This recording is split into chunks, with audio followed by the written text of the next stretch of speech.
I'm your VJ Shannon. And I'm your VJ Mark. At ito ang Coffee House Chat Behind the Notes. So, kamusta, VJ Mark? Okay na okay ako, VJ Shannon. Gustong-gusto ko ngayon yung episode na to. At excited ako sa magiging guest natin. Kaya wag na natin itong patagalin, mga kabuwisenyo at kabuwisenya. Let us all welcome Mr. Louie. Ayan. Kamusta po, Sir Kamusta Louie? po, Sir Louie? Okay naman, I'm doing good. Thanks for having me here. Yes! Sir Louie, nabalita ko kasi, VJ Mark, naging deboto siya ng Perpetual po ba yun? Tama na, of ng Guadalupe. Yeah, ano pong paano po yun nag-umpisa? Well, since may nung bata pa ako, so doon ako nag-high school, and then yung name ng school ko saan ako nag-college, same din, Our Lady of Guadalupe Nursing.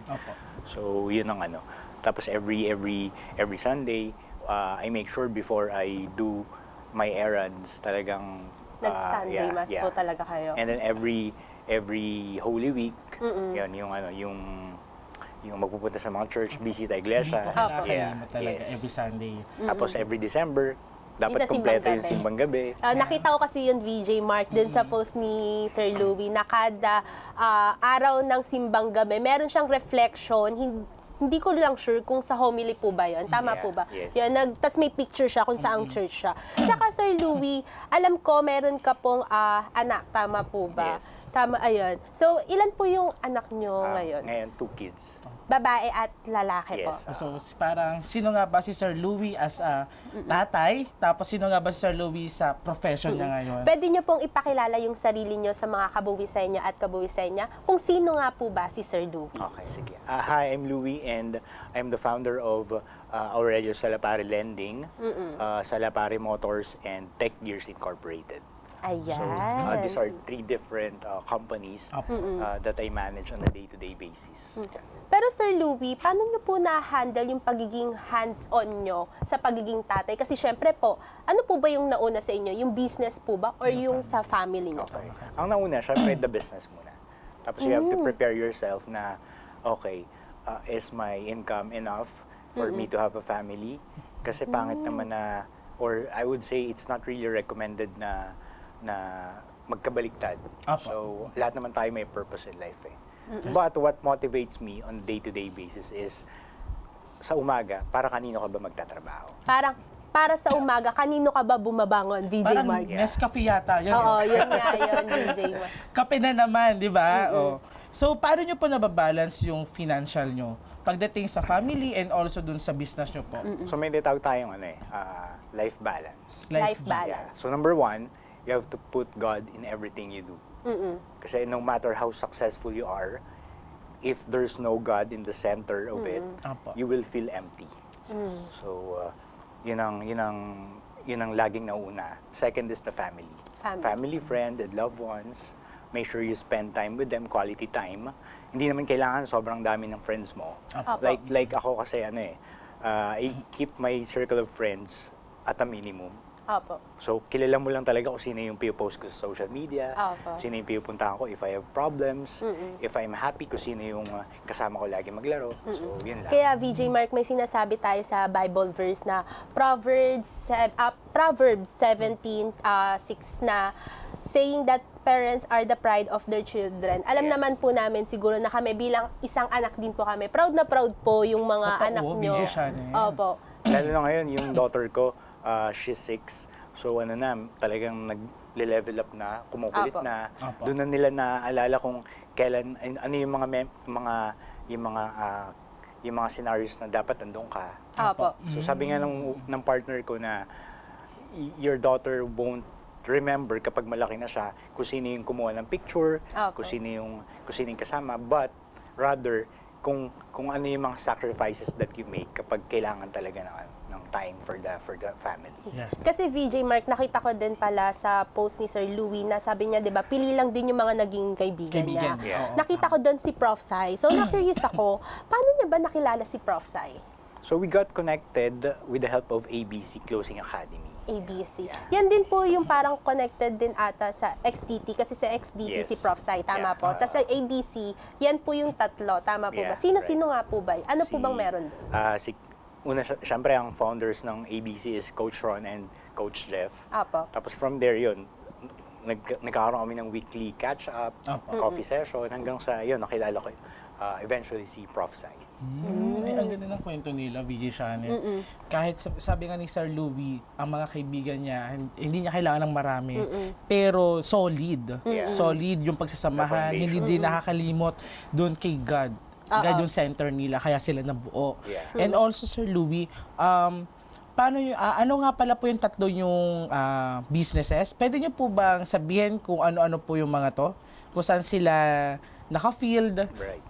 Apo. So number one, the core business is the Aurelio Salapari Lending. So we are engaged in loans. Loans. So Okay po. any loans, parang everything under the sun, we cater. Apo. Number two is the Salapari Motors, which is engaged in selling brand new and pre-owned cars. So pag may mga kailangan kayong inputs about owning a vehicle, if it's your first time na, is it really recommended to get a brand new one, or doon tayo sa mas practical side na doon ka na lang sa pre-owned? Apo. Yeah. Ayan, so Sir Louie, syempre sa mga millennial ngayon, di ba? Gusto kong kumuha ng sasakyan, cellphone. Yung agad-agad, no? Yung agad-agad, Yeah. pero Oo, hindi agad-agad. nila pinag-iisipan. Ano po yung mga pwede nyong i-advise na katulad namin sa mga millennial, na baka po may mga nanonood din na mga Yes. kabuwisenyo at kabuwisenya sa amin, na ganun din po yung thinking na gusto kong kumuha ng sasakyan. Dapat po ba akong kumuha ng sasakyan? Ano po yung advice nyo sa kanila, mga ganong bagay Well, po? typically, we Filipinos like to mortgage or loan our vehicles. Apo. Yes. So, similar to a relationship, dapat before ka makipag-commit is alam mo muna dapat yung mga, meron kang checklist. Number one is, kaya ba ng finances mo? Apo. Number two is, do you really have the emergency fund to sustain the monthly amortization? Apo. Number three is the maintenance, the after, ito na yung tinatawag na the cost of sustaining the vehicle. So for me, siguro depende. But we are more focused in our customers na makapag-provide ng kotse na second hand. Apo. Kasi Yun yung nire-recommend nyo po. kasi mataas ang depreciation pag brand new. Apo. Not unless, of course, meron kang negosyo or you're coming from a wealthy family na talagang malaki ang disposal income.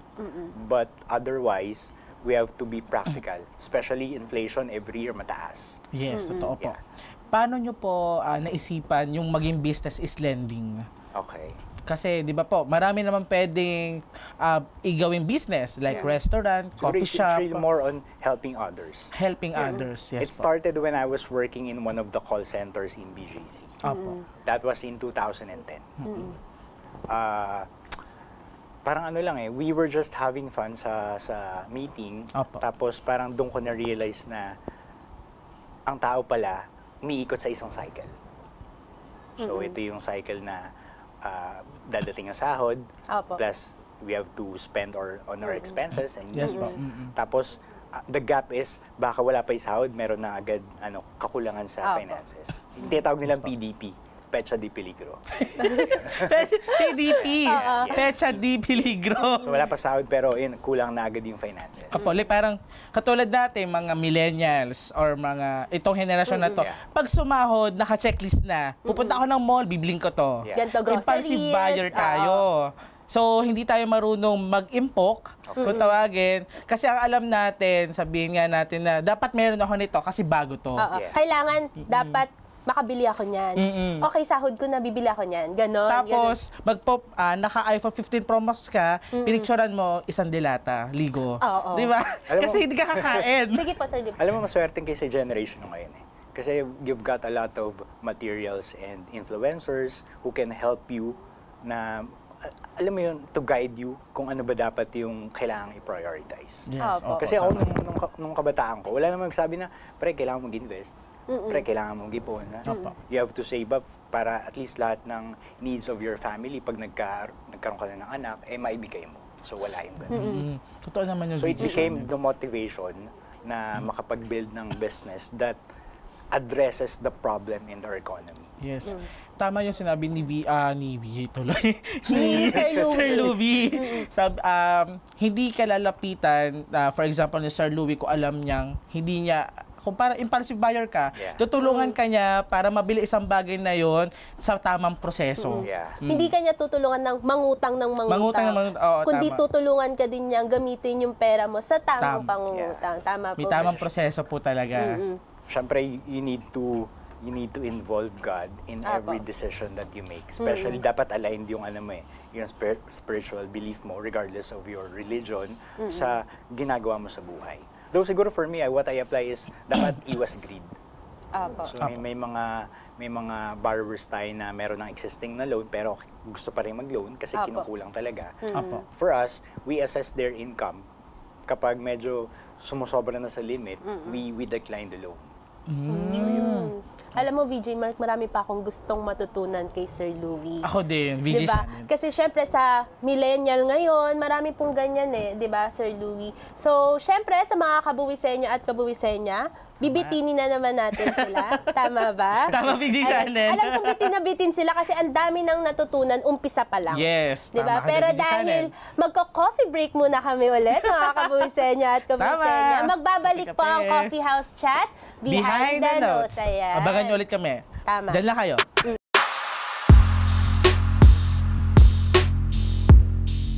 Cash is fleeting, yet spending for experiences lasts a lifetime. We offer visa assistance, ticketing, insurance, and accommodation for your personal and business needs. It was great, no glitches, just arrived tonight, our client said. So do you want to experience that type of fast and secure flight for you and your family? Book yours now with Fly Travel Express. Fly fast with delight.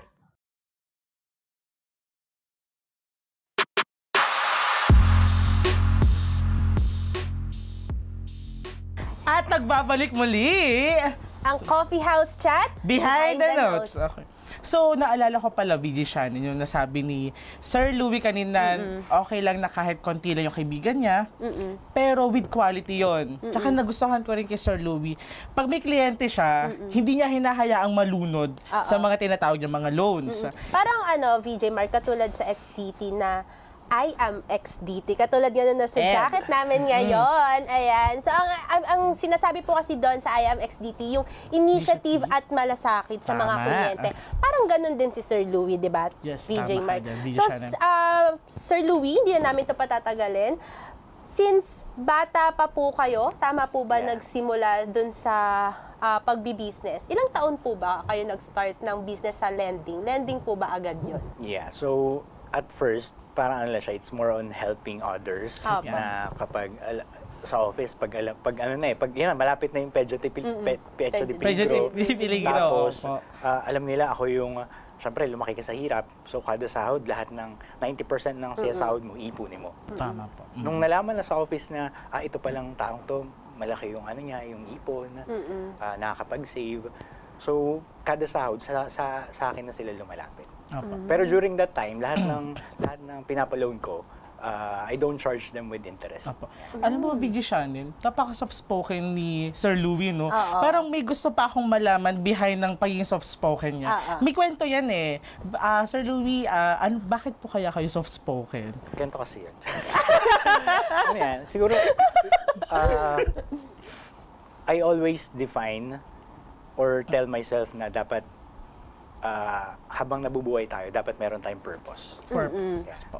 Tama. Yung kung para saan ka nabubuhay, na I'm really eager to grow the business because I want to employ more of my employees. Yes, yung target ko na not really focused on the target na dapat ito yung ROI, but really kung ilan yung gusto kong family na matulungan pa, ma-employ sa company.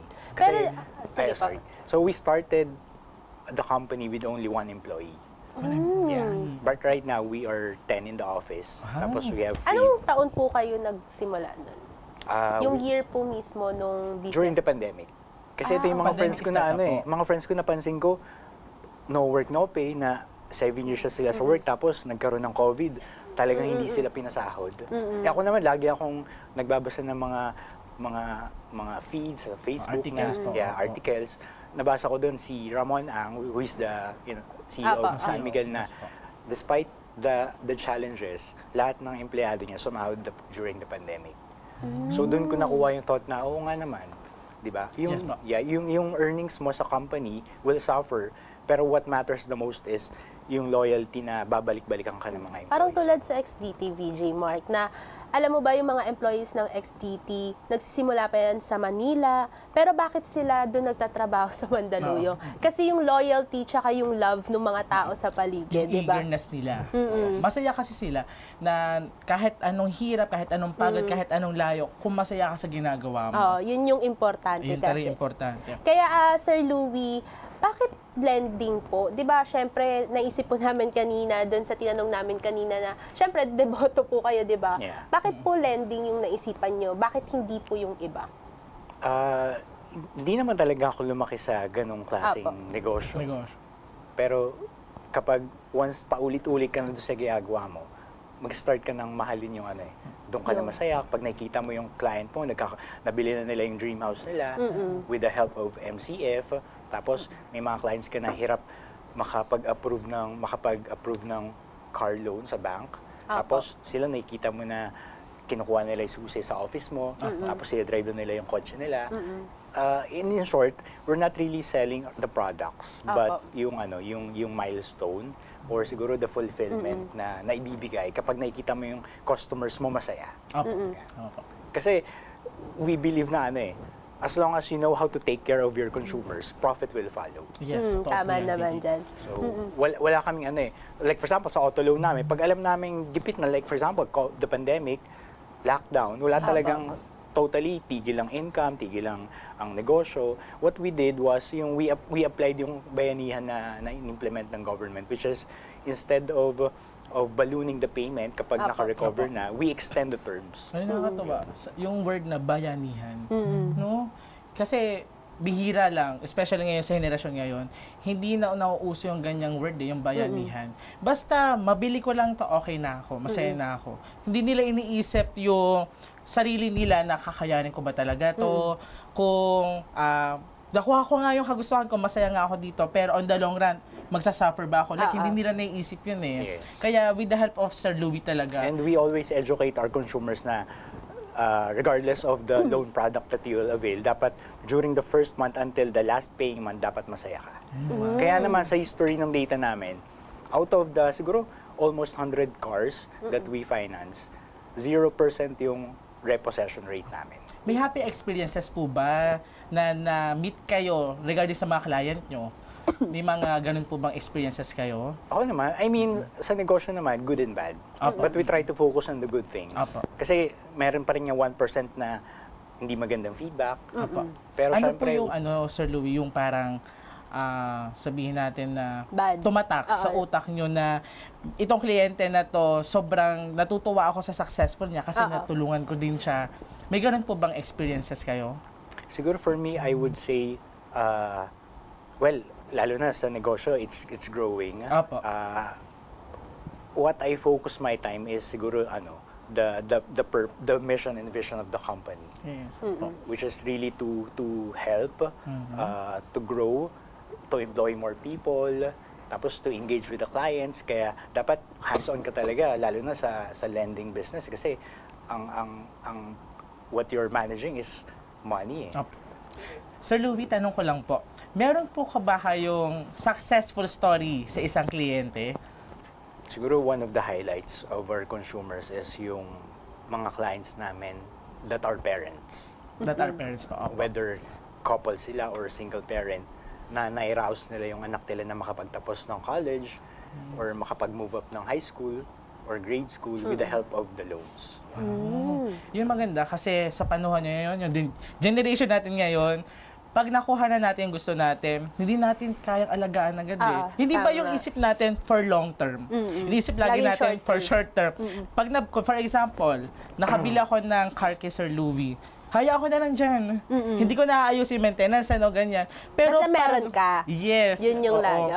Pero pag sinamahan natin ito ng pagsisikap, na dito yung katas ng sahod natin na hindi ko to mabibili kung hindi ako masipag o pinaghirapan, ganun.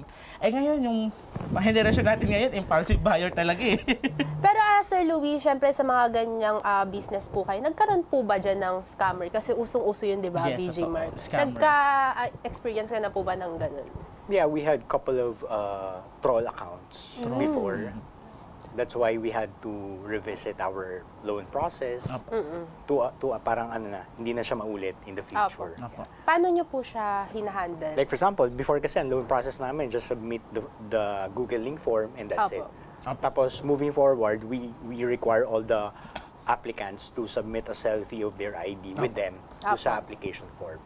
Paano po kaya, Sir Louie, makakasigurado yung mga upcoming yun na kliyente na hindi po kayo scammer? Kasi syempre po, pag lending po, madami silang ibig sabihin ng lending eh. So, sa help nyo po ninyo, ano po kaya ibig sabihin ng lending para sa inyo? Siguro for me, sa nature pa lang ng business, I would say dapat people would tell us na legit. Kasi sa part namin, compliance pa lang, Compliance, the yes po. taxes, tapos yung mga quarterly reports, doon pa lang madugo na eh. Ay, ito po. Opo, tama. Masasabi You would know talaga. kasi sa XDT, yes di ba, po. you have those kinds of clients. Yes. Lalo na we are under the regulation of SEC, masyadong tedious yung process na ang liit lang nakikita pero portion ng kinikita mo, yun, na ibabayad mo sa mga retainer fees. Ayun ang maganda kasi compliant si Sir Louie. Yes. Tsaka, nagbabayad ng tama. Nabayad ng tama. Hindi na nila hihintayin pa na ma-penalty ng BIR. Doon pala masasabi mo na na hindi ka reliable, hindi ka legitimate.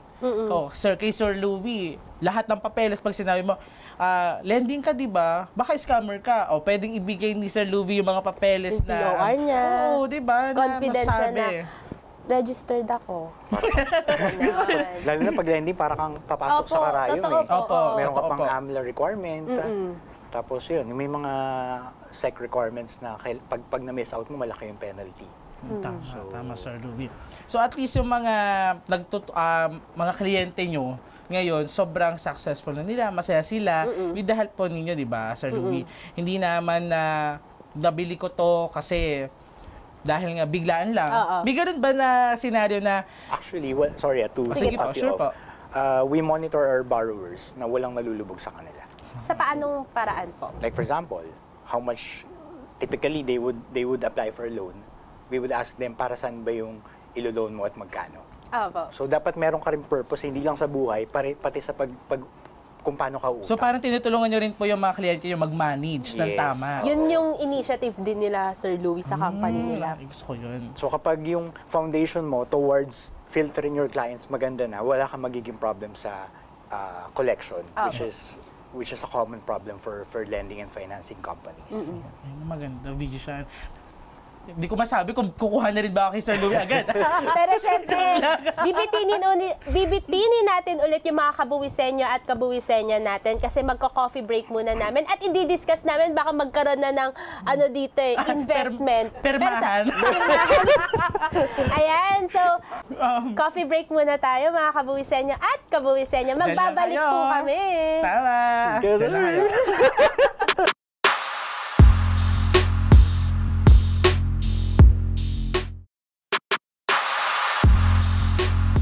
At nagbabalik po muli Coffee House Chat. Behind the Notes. Ayan. So, Sir Louie, sa mga kabuwisenyo at kabuwisenya natin, baka may gusto po kayong tips, lalo na sa mga Bigyan millennial sila, namin, di ba? Bigyan po sila ng tips or advice, lalo na po kasi for sure marami pong gustong mag-led or kumuha ng mga bagay-bagay. Hindi lamang po pang sasakyan, pero sa ibang bagay po. Pwede nyo po silang, ayan, dyan po sa camera. Siguro not related to the business itself, but to add more value. While you still have time, lots of time in your hands, you do whatever makes you happy. You start whatever business na gusto mo, na hindi man siya yung gusto mo today, but you think would be sustainable for the next couple of years, do it. Tama. Kasi yun ang advantage nyo over us, kasi you have the ability. Number two is you have time. So we only have limited time here. So we don't want you to be in the position na pag matanda na kayo, you already have regrets na Apo. I could have done this when I was young. I could have risked, or sabihin natin, I would have risked everything just to build this ambitious business that I wanted to. Apo. So iwasan natin yun. Kasi failures naman, it will go along the way. Like for example, for me, siguro one of the secret to success is I love the journey. Apo. From starting to scaling the business. Hindi ka dapat tumitingin sa dapat by 10 years ito na dapat ako eh. Apo. So we really have to enjoy every step of the way. Halos lahat ng consumers mo dapat you really have to engage yourself with. Apo. Kasi kapag alam nila na naaalagaan ka nila, so sila na yung kusang pupunta sa iyo. Kusang babalik din po. And isa pa, our lending company doesn't have we don't really invest in heavy marketing strategies. Kasi since it's a lending services, people reach out to us through Apo. referrals, word of mouth, and repeat services. Apo.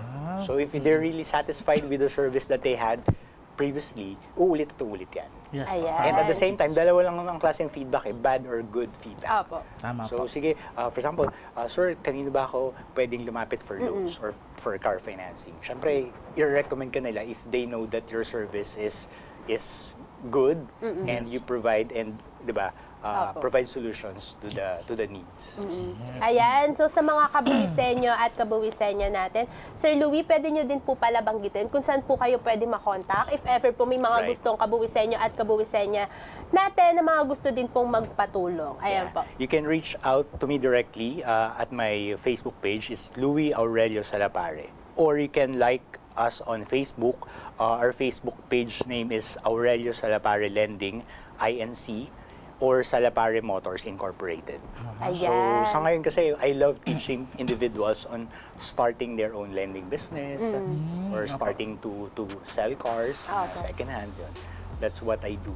And that's what Ayan. consumes my time. Ayan. So maraming salamat po, Sir Louie. Marami kaming natutunan bilang mga millennials. Hindi lang kami, pati mga kabuwisenyo at kabuwisenya namin. Hindi na ako magiging impulsive buyer. Baka mamaya marinig ko, Emil, Shopee. Hindi, magsisave na ako with the help of Sir Louie. Okay. Ayan. So sa mga kabuwisenya at mga kabuwisenya namin, nabitin na naman kayo. Kaya abangan nyo po kami sa mga susunod na episode. Hindi po lamang sa Facebook page, pati na rin po pala sa YouTube at saka sa TV Maria. Huwag din nyo pong kalimutang i-follow, i-like, at syempre po i-subscribe. Tsaka click nyo na rin po yung notification bell para sa mga susunod na episode. Mag-ring po yan at mapanood nyo po. Kaya naman, I'm your VJ And Shannon. I'm your VJ Mark. At ito ang Coffee House Chat Behind the Notes. Leading with purpose, guided with values. Ayan, thank you so much Thank you so much po, Sir Louie. Ang daming natutunan.